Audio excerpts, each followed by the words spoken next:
Welcome to Agency Acquisitions and Exits. I'm your host, Peter Lang.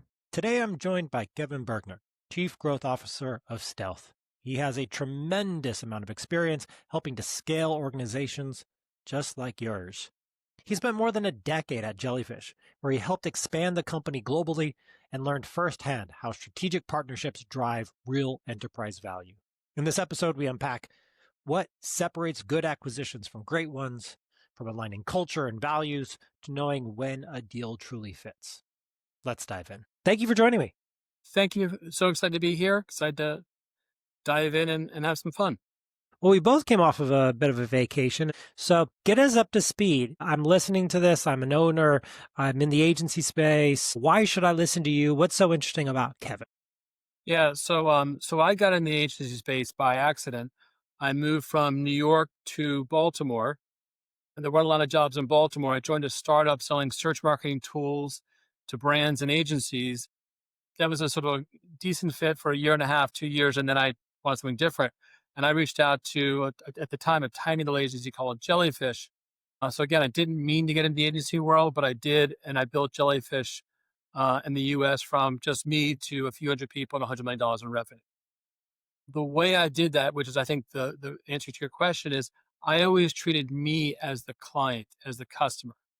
And if I thought what I was saying was interesting, everyone else who is intelligent would think it's interesting. And I didn't really want to work with people who weren't intelligent because, again, you bring a good idea and they're like, not today. You're like, that's going to make you money.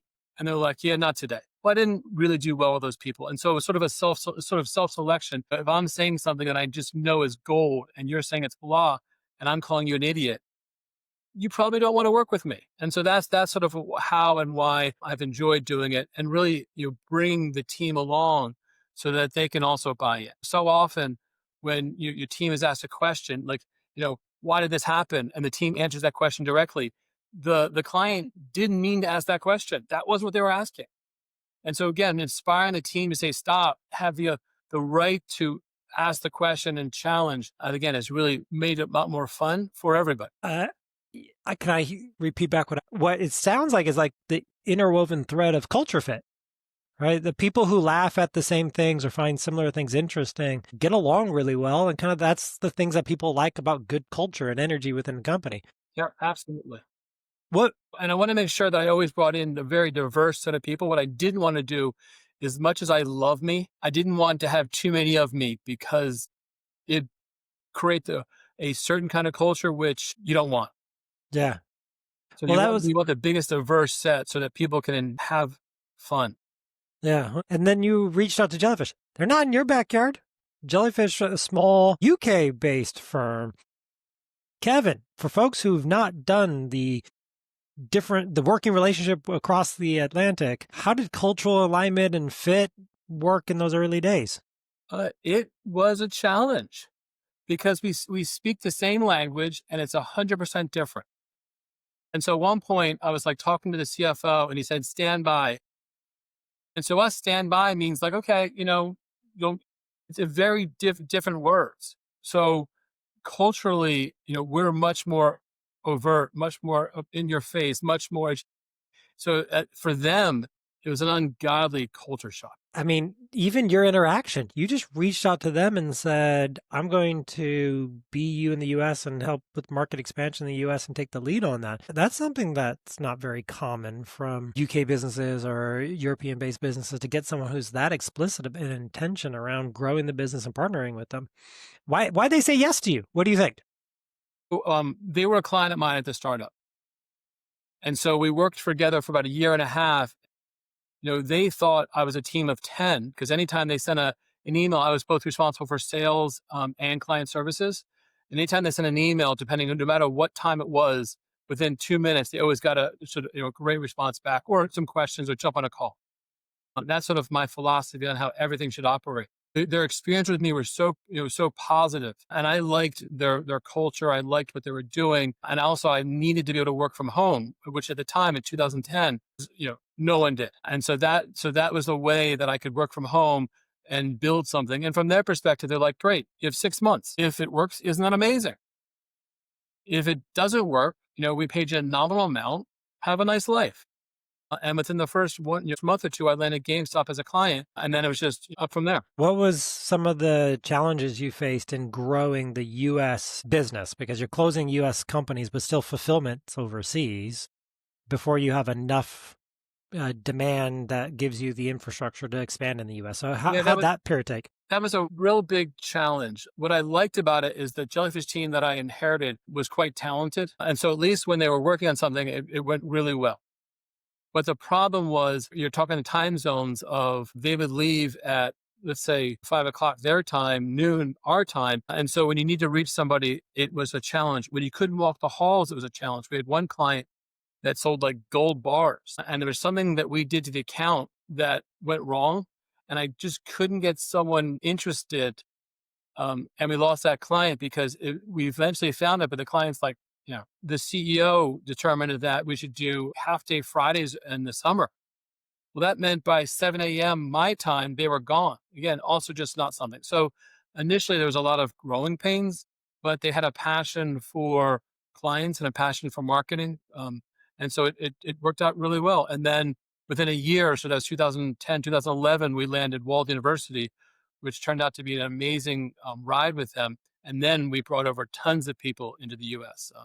We brought them both over from the UK to keep that same culture. And then we obviously hired a significant amount of people. Baltimore not being a hub of anything except for maybe hospitals, mutual fund companies, neither of which are beneficial to us. We did a great training program. How did support for staffing up the company come to you? Did you take the burden of recruiting and hiring the people? Did you have support in doing so? Help me understand how you facilitated the U.S. expansion with this UK-based company. Sure. So I had to take the responsibility of all recruiting initially. And I would say I had mixed success. I brought in one account director that believed an autoresponder was probably the best way to respond to clients. I brought a salesperson in who walked away with like flip flops and tried to tell me that was the right culture.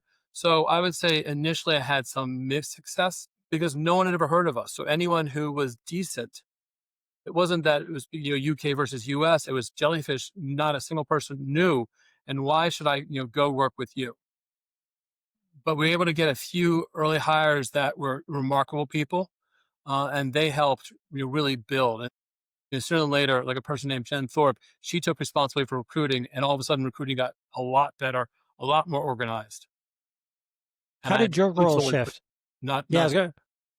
So how did you change? Because in the beginning, you're landing the bigger clients, kind of a quasi U.S. footprint account lead, supporting when they're after hours most likely, and then the company's expanding. Like, what was your professional development evolution? Yeah, what I wanted to make sure is that initially it was just a few of us that willed the company to happen. That we willed the clients with the client wins, we willed the client success. But what I wanted to make sure is that we were building an enterprise so that I could leave. Initially, the first few years, I couldn't go on holiday. I skipped every kid's birthday, every anniversary because I was traveling, whatever. But I wanted to make sure that when I left after so many years, that we built something that was quite special. What I always want to do is I wanted to create a certain kind of culture of inclusivity and just having fun and doing great work for the client, and the client comes first. And that's what I wanted to build. And as long as that was sort of the ethos, then really wanted to empower people. I'm a laissez-faire kind of like in your face. As long as we agree on what needs to get done and you're good at communicating back, you had all the leash in the world to go and run with it. But if you weren't good at communicating or you just didn't do what's promised, then it was a very tight leash. Was the agency evolving and growing beyond just what you were doing in the U.S.? Was the company taking strides to expand globally? We were, but the U.S. was the growth driver. And so for the first 10 years I was there, we didn't take any outside investment. And so the U.S. was the driver for the rest of the world. And while the U.S. grew from just me to a few hundred people, probably a quarter to half of our activity in the U.S. was still done outside the U.S. because again, it's much less expensive. So when I first started, we were in the UK, we were in South Africa. That's where the support center was in the U.S. But by the time I left, 12 and a half years later, we were in 15 or 20 different countries. And help me understand, did your interactions with the mothership change during that period of time? Did it become more professionalized, more rigid? Did it continue? Like, how did this UK company absorb such American demand and still create the type of company and culture that they wanted to create in your mind? Yeah, I think we did a good job. I think we could have done a much better job. If you looked at the C-suite, if there were maybe like 8 of us, 6 of them were in the UK. And that's problematic because if your best people aren't living and breathing in the US, I think that was a problem. For a while, they sent over one of the best, a guy named Daniel Wilkinson, to live in the US for 2 years, and that really helped. But that was a challenge. And so I think what we built was quite incredible. But I think that it could have gone to a different atmosphere if things have changed differently. We did become more professionalism, did a whole bunch of stuff. A lot of I agreed with, a lot of I didn't agree with. And ultimately, I made the decision to leave. And I think the CEO and the CFO were glad to see me go at the end because I didn't really agree with the direction where we took. What'd you do for yourself, like personal development? Like you're being asked to take on more leadership, you have more responsibility in the expanding organization. Is there anything that you did that if you went back in time, you'd say that's something that helped you tackle the challenges and responsibilities better, or the things that you were reading? Where did you source mentorship to get better as the company grew around you? Yeah, I love learning from everybody. And so certainly I would read a lot of business books, management books, leadership books. Podcasts weren't bigger now. Now I live on podcasts. I love podcasts, but back then they weren't that big. But from every experience, I picked something up. We had one client, Wald University, Jeff Tognola. And what I love that he did was at the time we were sort of working that relationship. And his team would come to us all the time with sort of, can you fix this? Can you fix this? And he finally instituted, it's a 1 to 10. 10 being the most urgent, most important. He's like, if it's not a 6 or above, you are not allowed to ever bring it up. And please don't bring it. Like those were kind of things that like had a demonstrable impact on performance. Because the problem that agencies have is the clients are sort of screaming all the time. I need you to pull this report. I need you to do this, but that doesn't impact performance. And the day you're only looked at on how I did. And so that was a good example. Another thing that Jeff did was he treated us all as equals. And so it wasn't like, when you look at the brand and the agency, it's like the agency is subservient to the brand. And what he wanted to make sure is that we were all the same and all had an equal voice, of course. And that was sort of something I required of all of my clients was we must be able to talk. We must be able to share our opinion. And then you, client, decide what you want to do. Great. And once you decide you want to do it, all we can say is that's the best idea we've ever heard, and we're going to make it happen. And that was the same thing, sort of the relationship I had with the Jellyfish CEO was I'm going to speak. You must, and he agreed. He's like, he will listen and read, and everything that I put out there, he will read, and then he'll make a decision, and I would then respect that decision. And that was something that was good with our relationship because I wanted to be heard, but saying it twice becomes frustrating for everybody. Well, this goes to a very interesting point because the UK is very comfortable with marketing. They almost don't believe in sales. It's very British to not be aggressively sales oriented. On the other side of the Atlantic, the US is a very sales-centric culture. Is there anything that you received as friction or objections by bringing that type of proactive business development or sales disposition to the company that you had to lead with education to get buy-in? Or did they just kind of like go, well, that's Kevin's area in the US and it's different. We accept it. That couldn't have been better well said. The CEO's wife once said to my wife, Rob loves seeing Kevin, and he loves that there's 5,000 miles in between them. Well, yeah, you're very different, huh? So yeah, so he appreciated what I sort of that energy and that just on Tenacity, yeah. all the time. And that's why, at some point I was then given global sales. And I transitioned from no longer running the US to then becoming responsible for Jellyfish's global sales. And it's not that you'd expect me to sell individually in France or in Spain or in Korea, though I certainly visit all those countries. It was making sure that the teams set a certain standard responsiveness, that the pitch decks made sense. Like how often have you seen a pitch deck where you're like, is there a story you're telling, or is it just like stuff? Yeah, you could delete half the slides and Yeah. make no change to the presentation. Yeah, I saw a pitch deck once where it was like 2 or 3 hours, and if it was a training module, it was actually a brilliant training module. But for a pitch deck, and we obviously didn't win it because they're like, what? Another time, we lost because we brought like 6 or 8 guys. It was pitched to Sony, 6 or 8 guys to a pitch deck, a pitch, and they're like, do you have any diversity at the company? Again, it is not, again, I'm not trying to be woke, not woke or anything else, but again, you want people to see that there's more than there's The more. salespeople, there's more than the people who are representing business development And and what I sales. wanted was the salespeople to be more, not project managers, so bring some value, but also I really wanted the strategy to lead everything. And so if you looked at our pitch decks, the strategy people they were the owners, the co-owners with sort of the executive sponsor. Yeah. And for the listener, I'm going to obsess on this subject a little bit longer because this is also what makes Jellyfish so valuable in the marketplace. This type of discipline to sales, and a lot of international agencies or creative firms or digital firms have the strong desire for the US market, but just can't win business over here. And it takes understanding what it takes. And then what works in the US, although needs to be modified from an infrastructure foundation, allows you to dominate globally. And that's what I credit a lot of what Kevin brought to Jellyfish is like the things that were notable about its market expansion, its ability to close new business, win pitches, came from what you built in that company. So just so I can make this a resource for the agency owner, if I'm doing a few million in revenue, I'm a UK based agency, I close business by referrals, by some of my marketing, some of the things I put out there, but I want to go and expand to the US.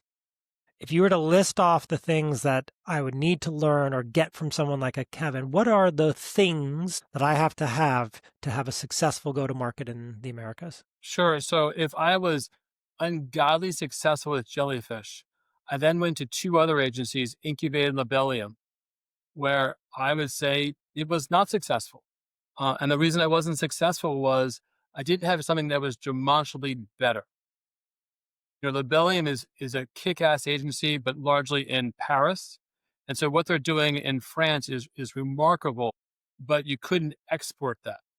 And so, the offering I had in the US wasn't, the best. And the US is just too crowded. So number one is have something that's demonstrable. You own it. So if you're talking about a vertical, own the fashion, beauty, luxury vertical. And what does that mean? What is the services you're providing that actually, when you go to a client and say, let me tell you how I can help you elevate what you're doing because I've productized that. So that's sort of the most important thing. And then if there's something else you can offer, like, great, we'll help you expand, globally, but really have something demonstrable. You can't say, well, I'm in 3 countries. 3 countries isn't global. And so again, it's when you come in here, bring some clients, so if you look at like what a Brain Labs has done, they've done a nice job bringing clients in. Or if you look what PMG has done, is PMG, bought Rocket Mill in the UK because they had the US clients that want to expand globally and they didn't have that global reach. And so they acquired an amazing agency run by Tom Byrne in the UK, who I used to work with. And so again, it's like, what do we have that's special? Kevin just shared a very amazing tactic that I need to double tap. When we talked about going into other markets, you just wove in there bringing your clients to that market. Expand on that, because when we prepped and you said that, I was like, oh, so many people need to know this, that they don't make this available when they want to grow and expand a new market. So what's that mean? Take your clients with you. Sure. So I'll give you an example. So I mentioned Walden University a few times. And at the time, Walden was owned by Laureate Education. They had a whole bunch of higher ed education. So Walden or Laureate wanted to launch a university in Australia. Well, we had an Australian team.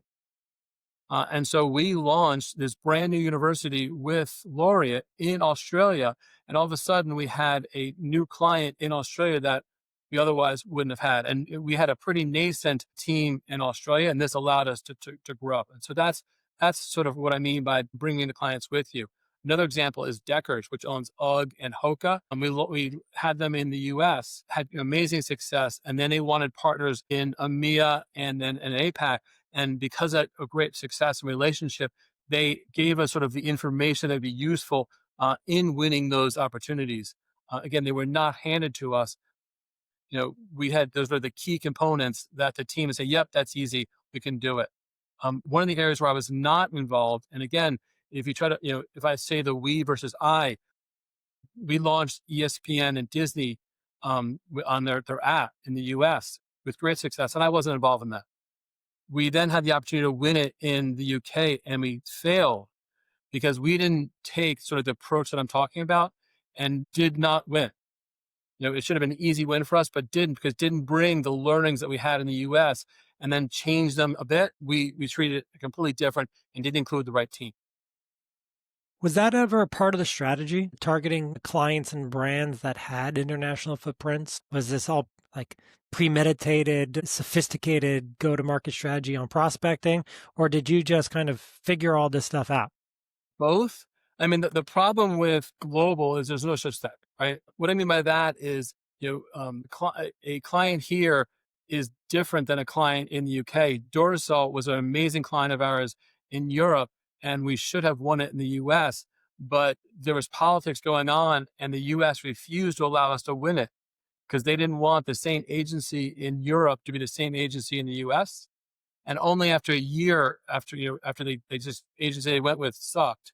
They didn't suck. I'm being competitive. They were fine. Within a year, we then won the U.S. part of the business. Salesforce, another example, where we're in the U.S. client, and then we brought them into the market. So I would say it's strategic, but really it's opportunistic, because there isn't typically a global procurement for clients.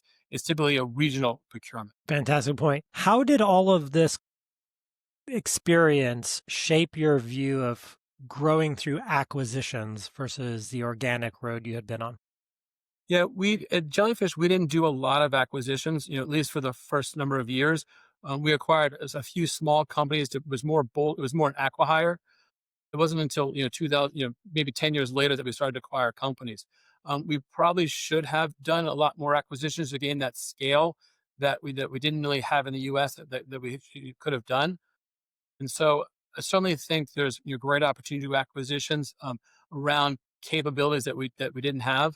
For example, I would love to be a lot more active in sort of that Salesforce realm, but we didn't have that. You can't just say, hey, we now sell Salesforce tools, because I'd say, yeah, where's your 20 case studies? Where's your, and so again, having sort of acquisitions would really allow us to go much faster in certain areas. So I think we had some incredible growth, but acquisitions would have helped. What we did, sort of 10 years later, when we did acquire those companies, we acquired 5 companies, and then we were acquired by a family office who gave us other 5 companies.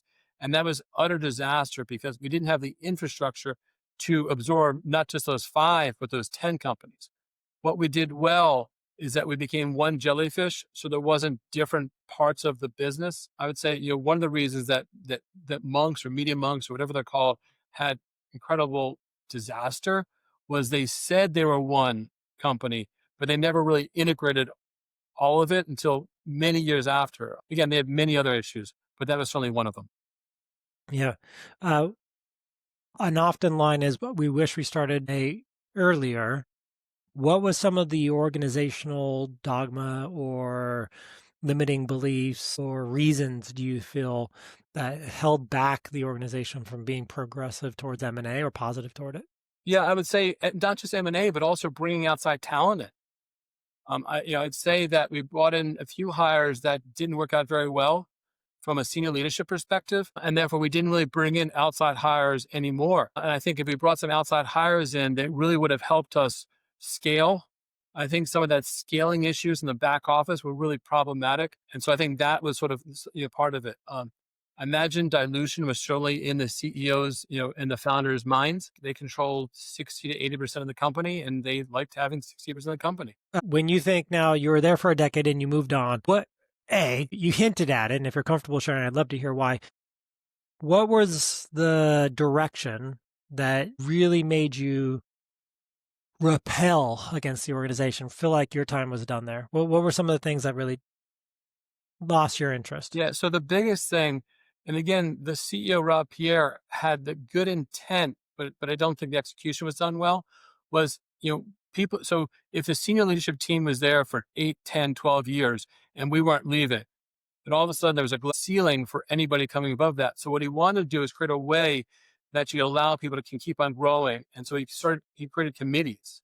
And then, so even though I was responsible for 75 people on partnerships, the committee then became the responsible, and I lost that responsibility. But more importantly, I lost the accountability, and therefore no one became accountable. Hmm. because everything was then determined by committees. The committees then determined, and everything was responsible for the committees. If I had 75 people and I had two salespeople in the US, besides my two salespeople, I couldn't get rid of certain people in certain markets and hire more in the US. That was a committee decision and no longer my decision. That slows down the organization. It slows down the organization. Again, there's no one that's accountable. And so the concept makes sense. The reality doesn't. He got rid of reporting structure. So there's no longer reporting structure. And so he was against one-on-one meetings, which I believe in, right? If you're going to say something that multiple people could benefit from, it makes sense to have the whole group there. Absolutely. But it doesn't make sense to get rid of a reporting structure. And so again, I think he went too far because I wasn't behind it. I think he became frustrated. And so when I said, I'm thinking about making a change, they were like, you want to leave tomorrow? That's not the response, but that also kind of reflects probably a crescendo of unhappiness and kind of things that led into it. But you'd been there for a significant period of time. The company has grown under your involvement. You're responsible for contributing to its market growth, its revenue growth.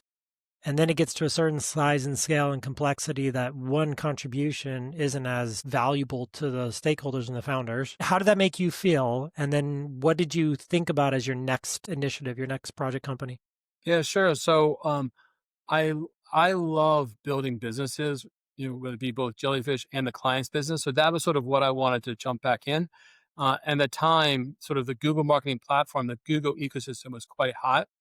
And so where I wanted to go next was being able to leverage that Google infrastructure. What I did better than anybody else, myself and Pete Kim, who started Media Monks, is working that Google network. We were better than anybody else in the entire world.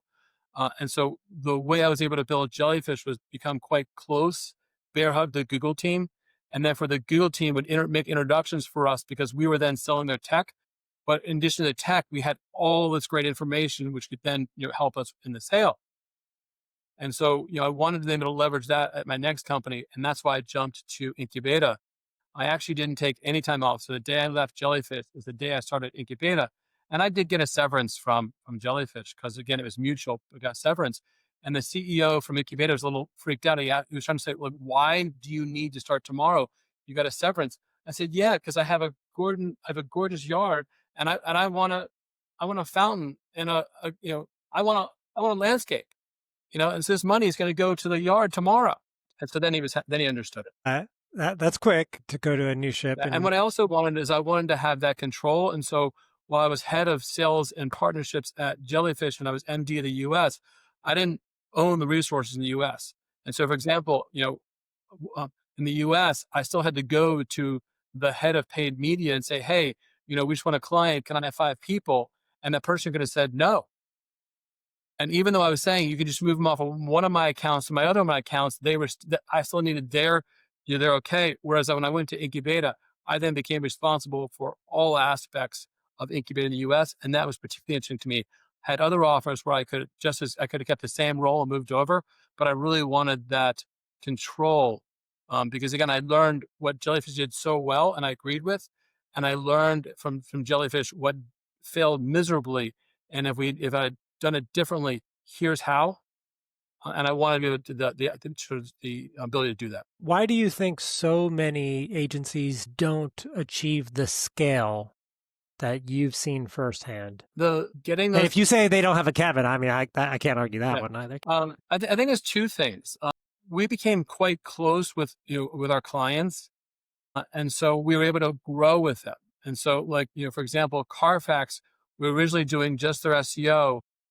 Them, it was just their paid media and then got their SEO. And we got a whole bunch of other stuff. And it was a 7-year run with them where we just, we were able to get so much more of their business. It goes back to that earlier point I made is we understood their business because we asked the right questions.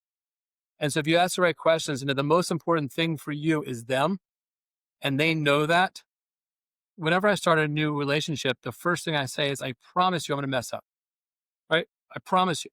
But I also promise that we're going to fix it. And so the reason that Google loved me and loved Jellyfish so much when I was there was that no matter what the problem was, we always sort of jumped in and said, we're going to fix it because Google raised their hands, or Googlers, and said, "Hey, there's a problem."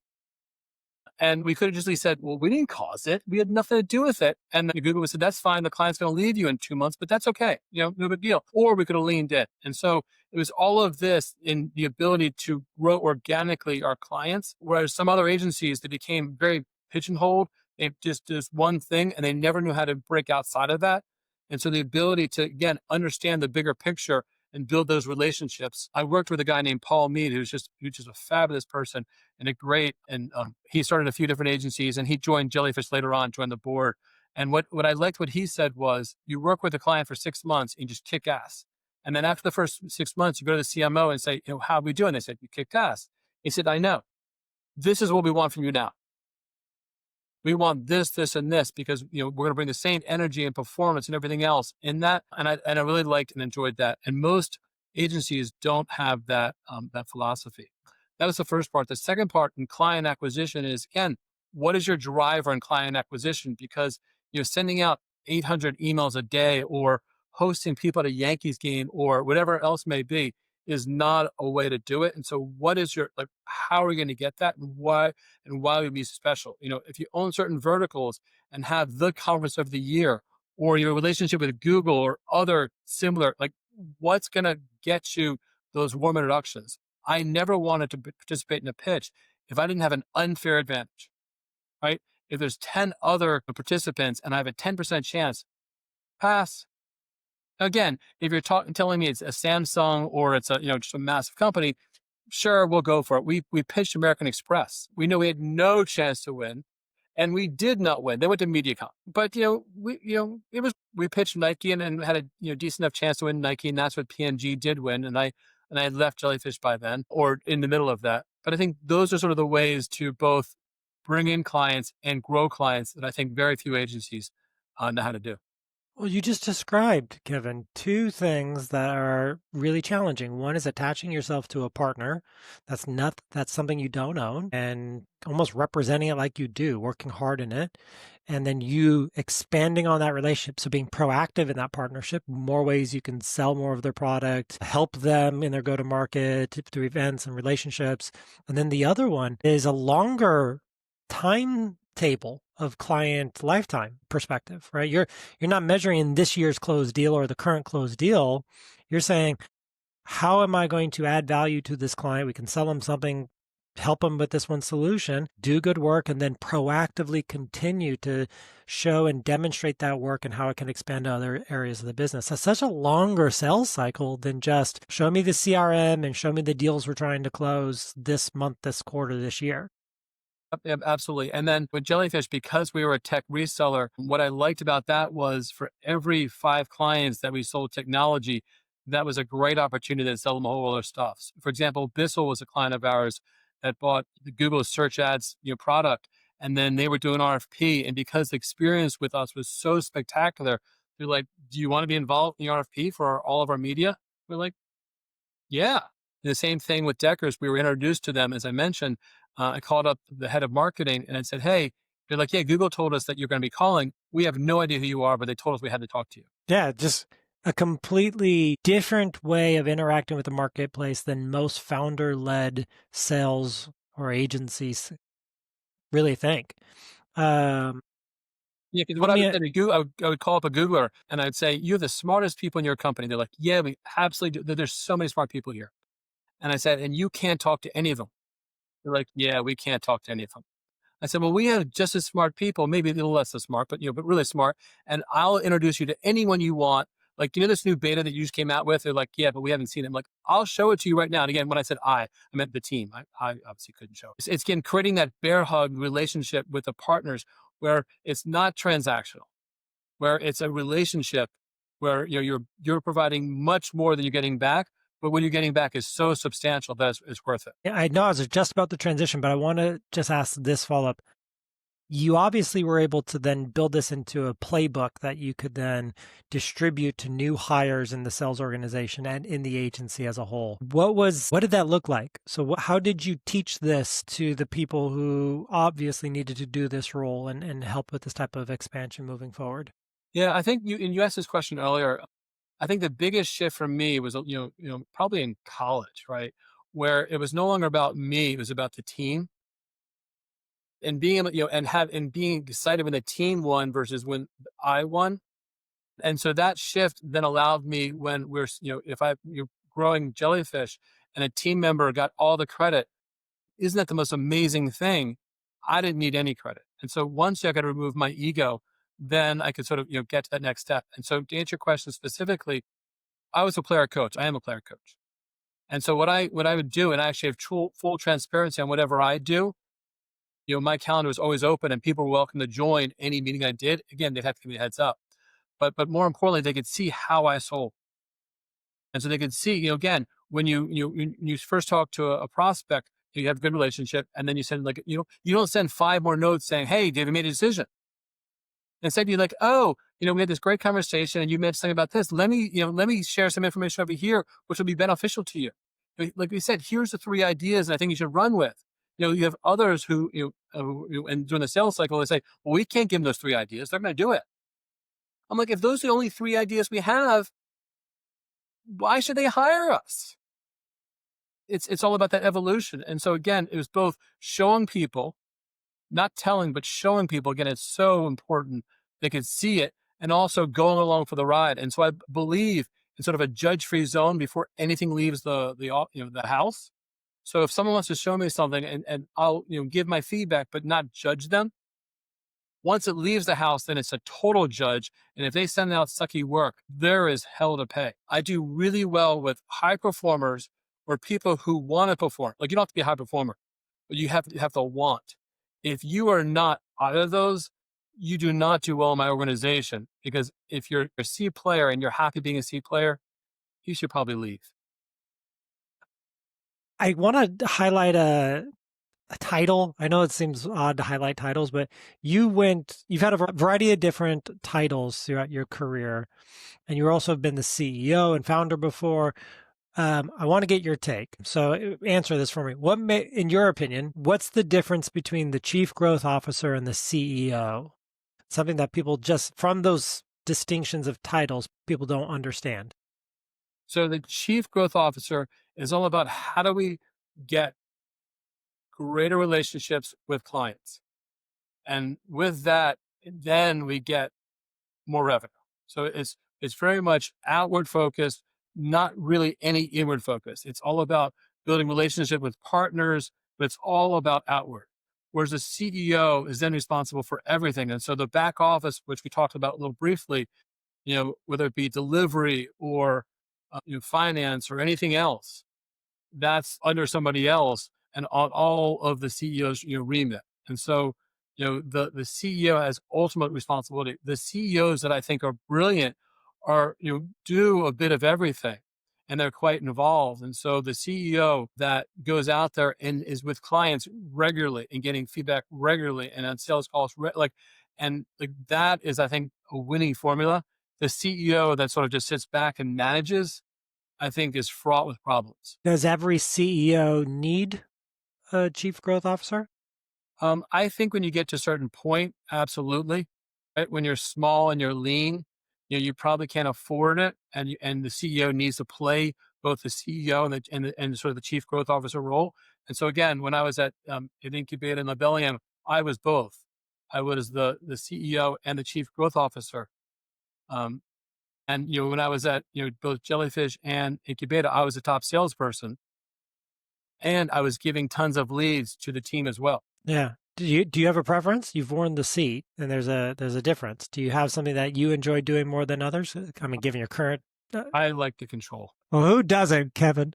Exactly. And again, it's all about the team. And so if I'm with a CEO that I just have an ungodly amount of respect for, that I'm happy to play whatever role fits in. So right now, for example, I'm spending a lot of time with AI companies, sort of early stage AI companies, and help them in the go to market. And there, I don't need to be CEO. I'm more of a de facto chief growth officer. And help them sort of figure it out. So again, happy to play whatever role, but I'm more interested in why what we're doing is demonstrable and interesting and amazing. Yeah. Companies that are looking to grow through acquisitions, say they want to expand their market, they want to expand geographically. they need someone like you, either at a managing director level or a chief growth officer level, because you're digesting a lot of operation requirements to support the clients you acquired and to continue to feed that business. In your mind, what are the attributes of a company that is at the state that needs a Kevin, and then that person, as long as it's the right Kevin, can unlock growth for them? Yeah, I would say, maybe they have 2 or 3 or 4 or 5, salespeople, maybe a sales director. As you sort of gonna get above that, then that sort of VP of growth or chief growth officer, I think that's that level. I really think it's more about like what is the potential growth, and if you have a high potential of growth, then yeah, you want someone like me, who's going to come in and just bring that energy and really infuse in the organization. One of the things I thought was important when I was at Jellyfish and places after that, but more importantly, when I was at Jellyfish, I went to everybody and said, everybody here is responsible for generating activity. Do not look to those 2 salespeople over there and say, okay, it's just your responsibility. It's everyone's responsibility to do outreach. And so one of the things I ask for every single person wherever I've been is to create relationships, but more importantly, have 2 meetings each week with people they've never met before and talk about anything they want. It can be recipes, it could be new technology, it could be house before, it could be anything you want. But that's a way to create those relationships so that when you need a technology, you can reach out to that person and say, hey, I'm going to call, like, Peter, you mentioned the technology. What was it again? And can you make an introduction for me? Or, hey, you said your performance sucks. Can we have a conversation? But that's a way that you're not relying on that one person. And so when you bring a chief growth officer, you shouldn't expect that person to then bring in all of the money. What you should expect them to do is create an infrastructure and a mentality that everyone can be uplifted. I got to get into the subject matter of your current interest as well as the entire sector, which is AI. So you've seen service businesses expand, you're advising these firms, you have a strong interest and passion in it. Do you have an A? Where are we with AI from your perspective? Where do you think the opportunity and challenges lie? Yeah, so AI right now, we are at the batter's box and we haven't even started playing baseball yet. And so, we're seeing some things so early on, but the potential is just an incredible.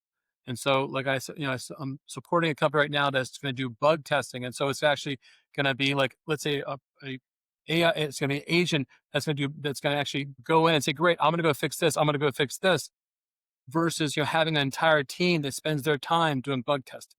Like just something from a development standpoint, how do you reduce the infrastructure costs? And then they charge on a per fixed basis. And so that's just one example. Or another example is reporting, where I'm working with a company that you can use AI with reporting. And so instead of having a report that's static, the report you can then interrogate and speak to and ask questions. Whereas before you had to ask like 10 different analysts about a question, now it's at your fingertips. So in terms of what does it mean for agencies? I've always had to have half my team outside the U.S. because the U.S.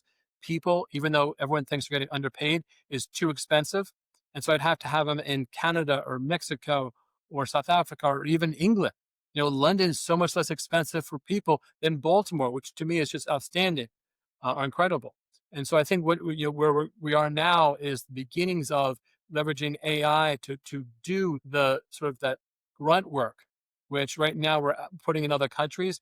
The strategy is still be human led, and AI can then infuse ideas. Working with a company that does synthetic focus groups, and so being able to both get audience information, what are they thinking, and then leveraging Gen AI to synthesize that into recommendation. Again, quite powerful. That doesn't exist today. Like imagine doing a focus group each week or each month. You could never afford that in the old world. And so again, I think we're still so early on, but the impact will be immediate. It'll be like a step function. And so it's like and so those agencies right now that want to use AI to make them better, they're going to go away. Whereas the agencies who rethink who they are and how they're doing things, they're going to have great success with high margins. What I also took from your international expansion example was bring your client with you. So with technology and with AI, there's a lot of companies who feel adversarial with the client or with the brand. and protecting kind of the AI proprietariness within their company. How do you see agencies evolving with the client, seeing that they're concerned that the client is going to cannibalize the agency relationship with AI? Yep. If all your agency does is execution, which is really what AI is going to replace is the execution, then you don't have much of a value add, your commodity. And whether AI is here or not, you're going away. One of the things that was always important for me was to have 99% transparency with the client, and so we always showed what we did with the client, and if they want to get rid of us tomorrow because we were showing them what we did, that was okay because again, we were no longer providing value that they thought that they had. We had so many clients who, not so many, we had a few clients that left us that said, we can do what you're doing and just bounce agencies from every 2 years bounce agencies like at GameStop after like 5 or 7 years left us. And then every year they were bouncing to a new agency. And so I believe that you bring the ideas to your clients and you say, let me tell you about what we're doing with AI. But more importantly, let me tell you what you could then do in the rest of your organization. Be a partner. And so if all you're saying is, let me tell you what we're doing, then what I always want to do is I want to make our clients heroes. And so my success was predicated on my counterparts and their team members getting promoted, getting more money, working less. That was to me what I thought was like the measure of great success. And so if you can bring them, but do it in a way that they can then be heroes by bringing the rest of the organization, like all of a sudden, you have a client for life. Yeah. I'm going to do some fast questions and answers section here, Kevin. I want to just get your take on a few things. And I don't want you thinking about the answer too long, but you probably are going to be answering these really well and really quickly. Jellyfish was valued pretty heavily. And they brought in their outside investors who came in and bought, good controlling interest. They expanded through M&A. I'm going to ask you this what made Jellyfish so valuable to its prospective buyers or investors? Yeah, so we had that global reach. So the Fimilac, who acquired 75% in 2020, they had a French agency, and they wanted a global agency. So having 15, 20 countries where we could actually get some global clients was a huge win. So let me summarize that. So it wasn't that you just had team members there; you had global reach of clients. Great. The relationship with Google was an absolute plus. And so again, globally, we were a global Google partner. And so, being able to have that was a huge success. And again, we were probably one or two or three in the world that had that. And that was a strategic partnership as a value-added reseller. Make So sure in we're this clear. case, it was us reselling the Google marketing platform. So their advertising technology, we were selling that. And again, if you're a Samsung, you could buy directly from Google if you wanted their DSP, their ad server, etc. But if you were then one step below a Samsung, you're no longer that 0.1%, you're everybody else. You had to go through a value-added reseller like us. And there were very limited ones and certainly more limited globally. And so again, that was something that was unique and special to us. Great. Do you have a third? We had incredible growth. And so while I was there, we were growing, 40% plus a year, for that 12 and a half years. And so, had that growth. Yeah. Global footprint, relationship with a significant player, at least from a technology perspective. And then, of course, consistent growth. Growth costs money, but it's also very valuable in the marketplace. If we were to go back in time, hop into the DeLorean and say, Kevin, do this one or two things and your entire career might be different. Or tell yourself, don't make a change. You don't want to do anything. What are the things that you'd go back and tell the younger version of yourself? In 1999, I should have accepted the job offer from Google, but I didn't want to sell search boxes. And so I passed up that opportunity and I went to a different startup that failed miserably. And then we went into that .com crash. So that was certainly one. And then a lot of it, unpack that real quick. Why? Why did you turn down the offer? Why didn't you take the Google job? I didn't want to be in sales. So I didn't want to, I liked business development. Business development is about partnerships. Sales is about cold calling, and let me say a search box. I didn't obviously, I knew Google was a great product. I didn't have the foresight to know that they were then turn into a $4 trillion company. Yeah. Uh, the last one is I got so much guidance from our preparation. You talked about some personal principles that you had and how that helped you guide and lead teams. So I'd love for you to leave the listener with the things that drove your, team development, your personal principles that helped you, and guiding philosophy that helped you really grow humans and grow professionals as a part of your teams. Yeah, I would say one of my super strengths is self awareness. And so I know where I'm really strong and I know where I'm not.